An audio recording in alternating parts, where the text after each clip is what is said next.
Hello friends, welcome to study stellar. तो आज हम बात करने वाले हैं न्यूक्लियर नॉन प्रोलिफरेशन ट्रिटी की। तो आखिर क्या है ये न्यूक्लियर नॉन प्रोलिफरेशन ट्रिटी और इसकी स्थापना कब हुई थी और इसके कौन कौन से कंट्रीज़ हैं जो इसकी मेंबर हैं।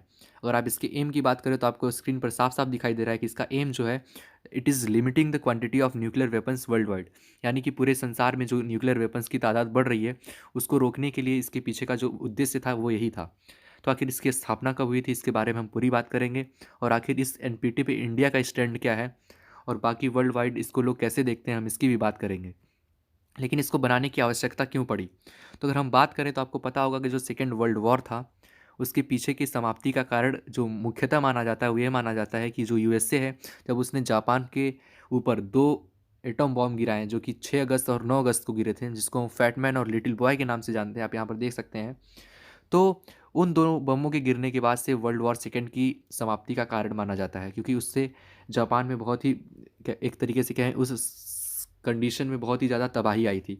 उस समय के अगर बॉम्ब्स की बात करें तो उतने लीथल नहीं थे, मतलब लीथल तो थे लेकिन अगर उनकी कैपेबिलिटी की बात करें तो आप देखेंगे कि उनकी कैपेबिलिटी 15 किलोटन।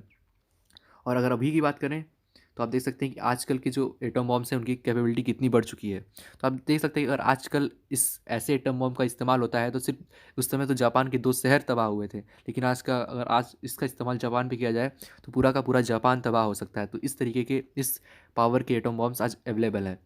तो ये ज़रूरी है कि हम इन चीज़ों पर कर्व करें, यानी इन चीज़ों को रोकें, क्योंकि कभी भी अगर इसका गलत इस्तेमाल होता है तो ये लोगों के लिए दिक्कत होगी। तो अगर हम बात करें तो जब 1945 में यूएसए ने इसका इस्तेमाल जापान पे किया तो उस समय अगर आपको बताएं तो उस समय दो पार्टी थी, एलीड एंड एक्सिस। तो उस समय एलीड जो थे उसमें यूएसए हुआ करता था, मैं आपको दिखाता हूँ। जो एलीज थे उसमें ग्रेट ब्रिटेन हुआ करता था, फ्रांस हुआ करता था, China, USA and Soviet union. तो उस समय जब यूएसए ने इसका इस्तेमाल किया तो जो उसके एलीज मेंबर थे उसको यूएसए ने नहीं बताया था। तो फिर उस समय तो ये क्या कहते हैं कि यूएन की स्थापना हो गई ताकि कि आगे कोई भी वर्ल्ड वॉर ऐसा ना हो, क्योंकि ये बहुत ही भयावह था। तो उस समय यूएन की स्थापना कर दी गई, यूएन जनरल असेंबली की स्थापना कर दी गई, जहाँ पर सारे मेंबर्स उसके पार्ट हों और उसको कोऑपरेट करके चलेंगे। और अगर हम बात करें तो यूएन जनरल असेंबली के वही 5 परमानेंट मेंबर बनाए गए जो कि एलीज का हिस्सा थे। Great Britain, France, China, USA और सोवियत यूनियन जो कि अब रसिया हो चुका है। तो ये इसके 5 परमानेंट मेंबर आज भी हैं। तो अगर पूरे विश्व में कहीं भी कुछ होता है तो इनकी अगर आप बात करें तो इनका इन्फ्लुएंस इतना है कि वो इसको कंट्रोल कर सकते हैं। तो उस समय तो इसको बना लिया गया, लेकिन यूएसए का न्यूक्लियर वेपन इस्तेमाल करना बिना इनको बताए, तो इन लोगों के अंदर एक ऐसी भावना आई कि इन्होंने भी न्यूक्लियर वेपन पे इन्वेस्ट करना शुरू किया और इस पे काम करके न्यूक्लियर वेपन डेवलप कर लिया। तो यहाँ तक तो आपको समझ में आया होगा कि ये पांचों जो परमानेंट मेंबर थे इनके पास न्यूक्लियर वेपन्स आ चुके थे। तो अब क्या करते हैं कि अब ऐसी चीज़ें और आगे ना बढ़ें और न्यूक्लियर वेपन ज़्यादा कंट्रीज़ के पास ना जाए, क्योंकि अगर ज़्यादा कंट्रीज़ के पास जाता है तो इसका इस्तेमाल कई गलत तरीक़ों में भी हो सकता है। तो इसको प्रिवेंट करने के लिए 1968 में एक ट्रीटी लाई गई थी जिसको हम कहते हैं नॉन प्रोलिफरेशन ट्रीटी। तो आप देख सकते हैं कि इस्टेब्लिश्ड इन 1968। और अगर हम इसकी बात करें तो इसका एम था कि न्यूक्लियर वेपन्स की स्प्रेड को रोकना और peaceful use of nuclear energy, मतलब कि न्यूक्लियर एनर्जी भी अगर कोई इस्तेमाल कर रहा है तो उसका इस्तेमाल एक पीसफुल तरीके से होना चाहिए, ना कि एक डिजास्ट्रस वे में न्यूक्लियर वेपन बनाने के लिए। तो इस ट्रीटी की बात करें तो ट्रीटी ये कहती थी कि जो यूएस है, रसिया है, चाइना है, यूके है, फ्रांस है, इनके पास जो वेपन्स हैं अब वो ये न्यूक्लियर वेपन्स रख सकते हैं, लेकिन अदर कंट्रीज़ अब वो न्यूक्लियर वेपन्स नहीं बना सकती। तो ये कहता था जो ये ट्रीटी थी। तो अगर आप देखें तो एक तरीके से ये सारे कंट्रीज़ को एक सेम प्लेटफॉर्म पे नहीं रखती थी, क्योंकि जो परमानेंट मेंबर थे, जो पावरफुल कंट्रीज़ उस टाइम कंसीडर किए जाते थे, उनको ये चीज़ें रखने की अनुमति दी गई। लेकिन एक तरीके से देखा जाए तो एक अनफेयर ही था, क्योंकि फिर वो और सुपर पावर होती, अगर कोई कंट्री उनके खिलाफ आवाज़ उठाती तो then they will be having the nuclear power. तो उस समय ये बात हुई थी। तो अगर हम बात करें तो as many as 190 nations are currently signed up. तो 190 नेशंस ने तो इस एनपीटी को साइन किया है, लेकिन India, Israel, Pakistan, south Sudan ऐसे कंट्रीज़ हैं जिन्होंने इसको साइन नहीं किया है और अभी तक इसका पार्ट नहीं हुए हैं। नॉर्थ कोरिया ने इसको साइन किया था ट्रीटी को 1985 में, बट 2003 में वो उससे बाहर आ गया। और जो आजकल उसके जो लीडर हैं किम जोंग, उन्होंने एक फर्स्ट न्यूक्लियर वेपन भी अपने कंट्री में बनाया।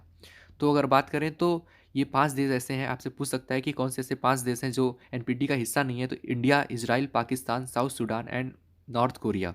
तो ये इसके हिस्से नहीं है, क्योंकि अगर आप देखें तो उस समय इंडिया न्यूक्लियर कैपेबल नहीं हुआ था और इसराइल पाकिस्तान भी न्यूक्लियर कैपेबल नहीं थे।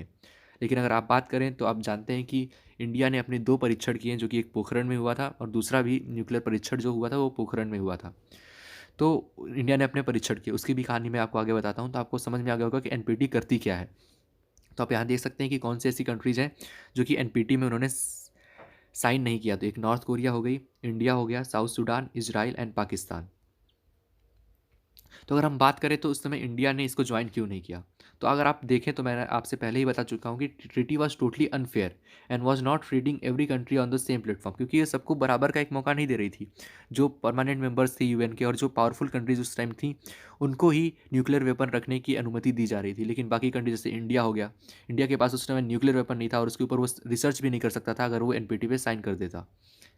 और एक अगर इसको साइन करना मतलब कि validation of supremacy of P5 countries, P5 यानी परमानेंट मेंबर्स जो कि एलीट का हिस्सा हुआ करते थे, और वो जो कि अभी यूएन जनरल असेंबली के 5 परमानेंट मेंबर है, तो यहाँ P5 का मतलब वो है। और ये भी मैंने बता दिया कि India was not nuclear capable till that time. और अगर हम बात करें तो जब ये ट्रीटी 1968 में आई थी तब हमारे चाइना के साथ भी रिश्ते अच्छे नहीं थे और पाकिस्तान ने भी इस न्यूक्लियर प्रोलिफरेशन ट्रीटी को साइन नहीं किया। तो अगर हम इस कंडीशन में अगर साइन करते हैं तो हम न्यूक्लियर अनकैपेबल कंट्री बन के रह जाते हैं। और अगर हमारे बगल की 2 कंट्रीज़ न्यूक्लियर कैपेबल हो जाते हैं तो हमारे लिए आने वाले समय में खतरा होता, क्योंकि आप जानते हैं कि आज अगर कोई भी कंट्री, 2 कंट्रीज़ हैं जो कि अगर न्यूक्लियर पावरफुल है तो वो एक दूसरे पे युद्ध करने से पहले सोचेंगी, और वो क्योंकि जानती हैं वो न्यूक्लियर वेपन्स का इस्तेमाल एक दूसरे पे नहीं कर सकती, क्योंकि वो जानती हैं कि अगर हमने किया तो सामने वाला भी इतना न्यूक्लियर कैपेबल है कि वो हमारे ऊपर भी हमला कर सकता है। तो मुझे आशा करता हूँ कि आपको ये समझ में आ गया होगा कि इंडिया का स्टैंड क्या था न्यूक्लियर प्रोलिफरेशन ट्रीटी पे। तो चलिए आगे बढ़ते हैं। तो मैंने आपको बता दिया कि न्यूक्लियर यूएन की स्थापना की गई थी ताकि एक शांति बनी रहे और वर्ल्ड पीस मेंटेन की जा सके। और यूएन में कई सारे एजेंसीज हैं जैसे कि international atomic energy agency, international telecommunication union, world health organisation, world food programme, तो ये सब यूएन के पार्ट है। आपको पीडीएफ मिल जाएगी डिस्क्रिप्शन बॉक्स में, तो आप मोर इन्फॉर्मेशन के लिए आप इसको रिफ़र कर सकते हैं। तो अगर आपको हम बात करें तो इंडिया ने 1968 में एनपीटी को साइन नहीं किया और इंडिया ने स्माइलिंग बुद्धा एक इनका जो मिशन था जिसके तहत, और इंडिया जब अपना ये न्यूक्लियर वेपन टेस्ट करना चाहता था तब कोई भी कंट्री इसका साथ, मतलब कोई भी कंट्री नहीं चाहती थी कि इंडिया ऐसा करे। लेकिन सक्सेसफुली हमने 18 मई 1974 को under operation smiling Buddha India ने अपना successful first nuclear weapon Pokhran में टेस्ट किया और 6th नेशन बना ऐसा करने वाला, क्योंकि परमानेंट जो 5 मेंबर्स थे तो ऐसा कर चुके थे, लेकिन फर्स्ट न्यूक्लियर वेपन टेस्ट किया पोखरण में। और अगर हम बात करें कि पोखरण है कहाँ, तो आप देख सकते हैं कि पोखरण राजस्थान में यहाँ पर है, इसकी लोकेशन है। अगर आप इसके लिए जानना चाहते हैं कि ये कैसे हुई थी तो इसके ऊपर एक मूवी भी बन चुकी है जिसका नाम है परमाणु, आप इसको देख सकते हैं कि किस तरीके से उस समय यूएसए भी नहीं चाहता था कि इंडिया एक न्यूक्लियर कैपेबल कंट्री बने, और उसके बाद इंडिया के साथ कई सारे इंडिया के खिलाफ भी स्टेप्स उठाए गए थे। तो उसके बारे में मैं बात करूँगा। 1974 में तो एक टेस्ट किया ही गया न्यूक्लियर वेपन के लिए, और 1998 में भी हमने एक दूसरा टेस्ट कर लिया पोखरण में ही न्यूक्लियर वेपन के लिए। तो हमने ये 2 सक्सेसफुल टेस्ट किए थे।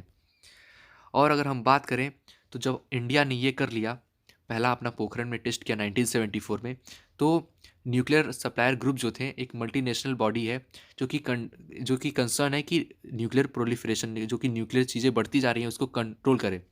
तो इसको 1974 में बनाया गया था। तो आप देख सकते हैं कि कोई भी कंट्री जो कि P5 थी उस समय, स्पेशली यूएस, उस समय वो खुश नहीं था कि इंडिया ने ये जो टेस्ट किया है न्यूक्लियर वेपन का, उससे कोई खुश नहीं था। उसके ऊपर कई सारे सैंक्शंस इंडिया के ऊपर लगाए गए।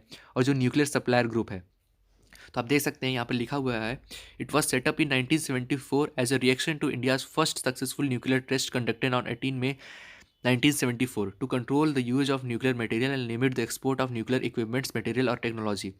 अभी अगर बात करें तो एनएसजी के पास 48 मेंबर्स हैं। तो एनएसजी मेंबर्स आपस में ट्रेड करने के लिए कैपेबल होते हैं, मतलब एनएसजी मेंबर्स जो होते हैं वो आपस में न्यूक्लियर टेक्नोलॉजी को एक्सपोर्ट कर सकते हैं और ट्रेड कर सकते हैं।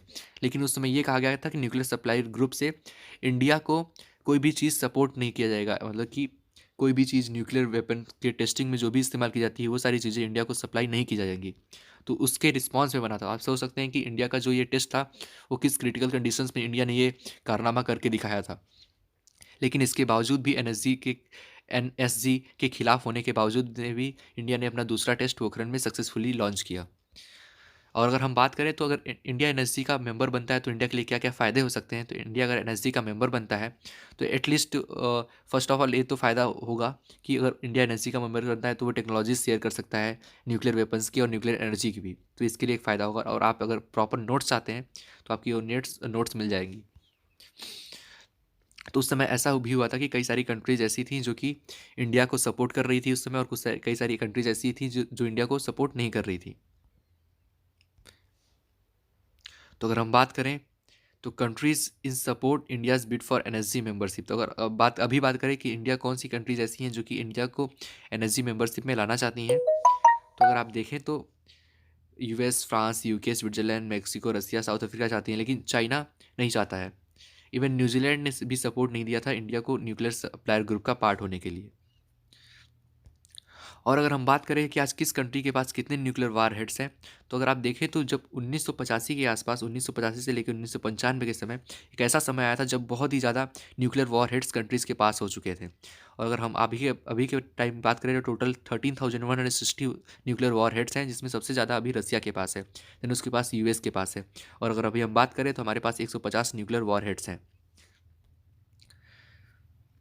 और अगर हम ये बात करें कि कंट्रीज़ जिनके पास न्यूक्लियर वेपन्स है, तो अगर कंट्रीज जिनकी बात करें न्यूक्लियर वेपन्स है तो Israel, North Korea, China, France, India, Pakistan, Russia, UK, US, इन सारी कंट्रीज़ के पास न्यूक्लियर वेपन्स हैं। लेकिन इसमें से कौन सी ऐसी कंट्रीज है जो न्यूक्लियर एनर्जी पे भी काम करती हैं, तो उसमें China, France, India, Pakistan, Russia, UK, US. Israel and North Korea के पास न्यूक्लियर वेपन्स तो हैं, लेकिन वो न्यूक्लियर एनर्जी पे अभी उतने सक्सेसफुल नहीं हुए हैं। लेकिन अगर इधर की बाकी कंट्रीज़ देखी जाए, ये न्यूक्लियर एनर्जी तो कंडक्ट करती हैं, लेकिन वो न्यूक्लियर वेपन्स नहीं बना सकती, और बनाई उन्होंने अभी उसके ऊपर अप्रोच भी नहीं किया है। और अगर बात करें तो अगर ये सारी कंट्रीज़ जो कि न्यूक्लियर एनर्जी पे काम कर रही हैं, अगर वो बढ़ना चाहती हैं तो P5 मेंबर्स उनको नहीं चाहते कि वो न्यूक्लियर वेपन्स को टेस्ट करें, जैसा कि आप कंडीशन देख सकते हैं ईरान का। ईरान में तो अगर आप देख सकते हैं कि share of nuclear energy in overall power generation, तो किसमें कौन सी कंट्री कितना शेयर करती है, तो यूरोप में तो 71% फ्रांस शेयर करती है। अगर हम एशिया में बात करें तो एशिया में Armenia and south Korea nuclear energy पे बहुत आगे है। और अगर हम इंडिया के परसेंटेज की बात करें तो इंडिया सिर्फ अभी 3% ही है। तो आपको समझ में आ गया होगा कि ग्लोबल न्यूक्लियर एनर्जी क्या है। तो ये चीज़ें तो हो गई, लेकिन कई लोगों के दिमाग में अभी भी कन्फ्यूजन होगी कि आपने एटॉमिक बॉम्ब की बात की, न्यूक्लियर एनर्जी की बात की, लेकिन आखिर ये एटॉमिक बॉम्ब्स काम कैसे करते हैं। तो अगर आपको पता हो तो सबसे पहले मैं आपको एक चीज़ बता दूं, आपको जिसको कुछ नहीं पता है वो भी समझ सकता है। पहले मैं आपको बताता हूँ कि जो भी कोई भी मैटर है वो एक छोटे से छोटे अणु से बनता है, जिसको हम कहते हैं एटम। उस एटम में अगर हम नीचे अंदर जाके क्लासीफाई करें तो हमको पता चलता है कि वो इलेक्ट्रॉन, प्रोटॉन और न्यूट्रॉन से बनता है। और प्रोटॉन और न्यूट्रॉन जो होते हैं न्यूक्लियस में पाए जाते हैं। तो अगर आप प्रोटॉन एंड न्यूट्रॉन को देखें तो अंदर जो प्रोटॉन एंड न्यूट्रॉन होते हैं, तो आप जानते हैं कि फिजिक्स में एक चीज़ होती है कि जो सेम चार्जेस होते हैं वो आपस में रिपेल करते हैं, एंड जो अपोजिट चार्जेस होते हैं वो आपस में अट्रैक्ट करते हैं। तो अगर आप न्यूक्लियस में देखें तो न्यूक्लियस में आपको पता चलेगा कि प्रोटॉन प्रोटॉन भी है, न्यूट्रॉन न्यूट्रॉन भी है। तो एक ऐसा फोर्स तो होगा जो प्रोटॉन प्रोटॉन को रिपेल करेगा, लेकिन एक ऐसा फोर्स भी होता है जिसको हम कहते हैं स्ट्रॉन्ग न्यूक्लियर फोर्स, जो इनको पकड़ के रखता है।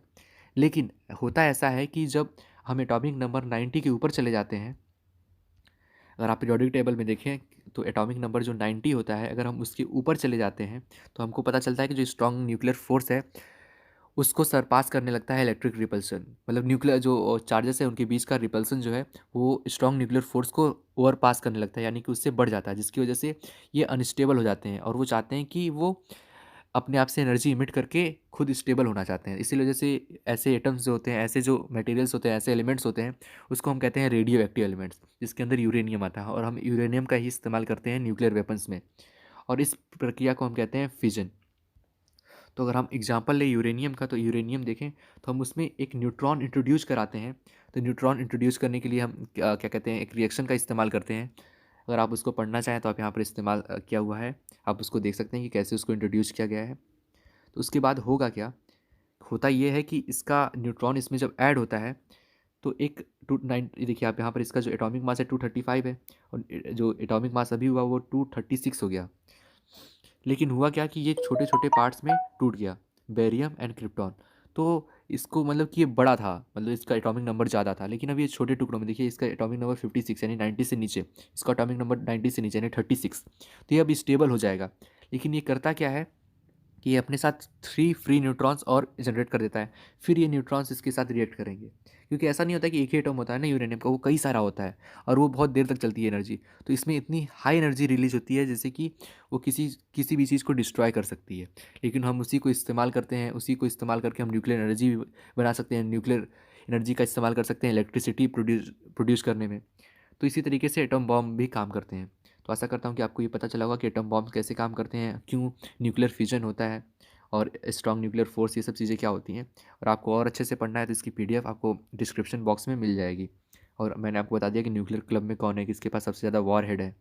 और एनएसजी क्या था, जब इंडिया ने ये वॉर टेस्ट किया, न्यूक्लियर वेपन टेस्ट किया 1974 में, तो उसके रिस्पॉन्स में एनएसजी बनाया गया था। और हमने 2 न्यूक्लियर टेस्ट किए पोखरण में, पहला और दूसरा भी वहीं किया 1974 एंड 1988 में किया। और पोखरण की मैंने लोकेशन भी आपको बता दी है। और मैंने बताया कि 1974 में जो ऑपरेशन था उसका नाम स्माइलिंग बुद्धा था।